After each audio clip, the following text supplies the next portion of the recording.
Looking at your results, headline earnings per share up 4% for the period, and obviously one of the issues that you've highlighted in the verbiage are the mobile termination rates and the extent to which you have been impacted by the mobile termination rates. I think it's appropriate if we start the discussion there.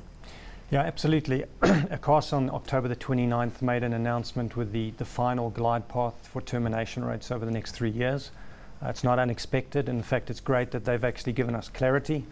We finally can actually plan our business and we can forecast our business. As a result of that, we have looked at the acquisitions we've done over the last 5 or 6 years, where we've acquired some least cost routing companies. We've revalued those customer bases and those assets under IFRS rules that requires you to look at your goodwill and your intangible line. So we've reassessed those values. We've impaired that. Obviously, that doesn't impact our headline earnings. But it really, I think, puts the balance sheet in the right position because the market has effectively already taken that view if you look at the market cap. So I think that's it's the right thing to do for the business, and I think going forward, you know, from a pricing perspective, we know exactly what we're dealing with. Tony, in terms of, can we just go to data, because obviously we've been talking about data quite a lot with other telecommunications entities. What has been the growth experience from your perspective in data usage generally? Yeah, data is actually the fastest growing area of our business. If you look at our subsidiary Data Pro, although there was some reallocation of revenue, if you look at it on a like-for-like basis, it grew 36%. So we continue to see really good growth despite the fact that prices are coming down by half every year. So in terms you've got of deflation in prices on data and voice. Correct. So, you know, although our revenues are flat, if you actually look at what we were charging per megabyte and per minute a year ago, the results are pretty good in this type of environment. So, you know, we're quite happy with the organic growth we're still seeing in the market. So I can understand the deflation aspect. At what point does growing data not become worthwhile? In other words, you know, the cost of getting involved in more provision of data versus the ongoing deflation. Do you say, well, this is not really a strategy, or is it something that you think has only just started as a growth scenario? Yeah, I'm not concerned about data. I think as the pricing comes down, we've seen the demand continue unabated. It's an extremely elastic demand curve. I think the greater challenge is the voice business, because when the cost per minute comes down, you know, your GP, you might maintain your gross profit, but the actual rands and cents are less. So your revenue line comes under a bit of pressure. So there's more challenge on the voice market.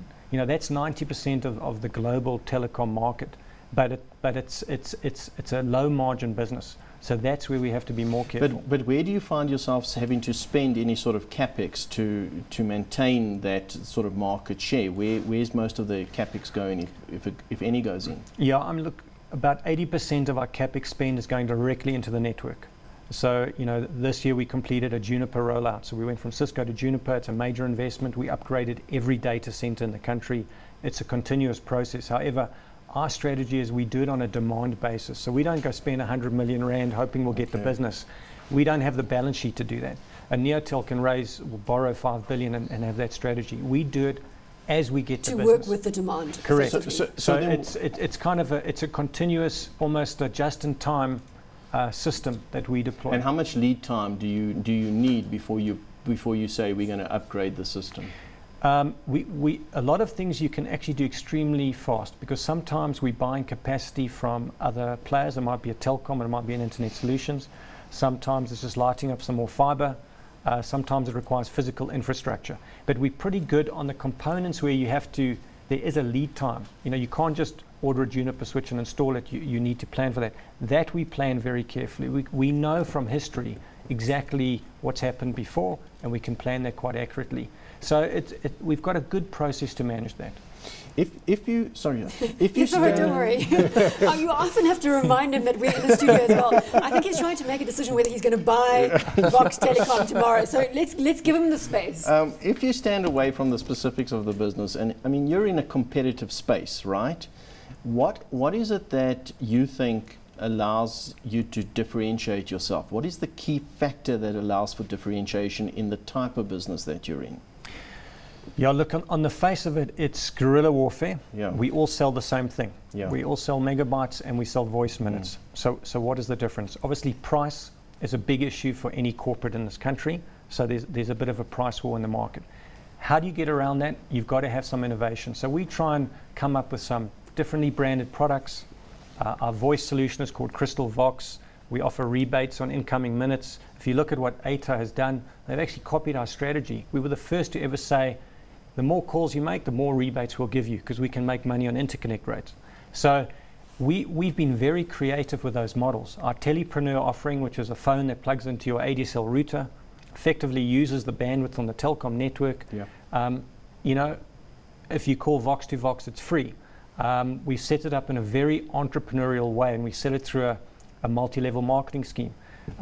When it comes to support, we run a 24/7 call center, but you can call anyone on the executive team if you've got an issue. You know, I challenge any telco in this country to emulate that.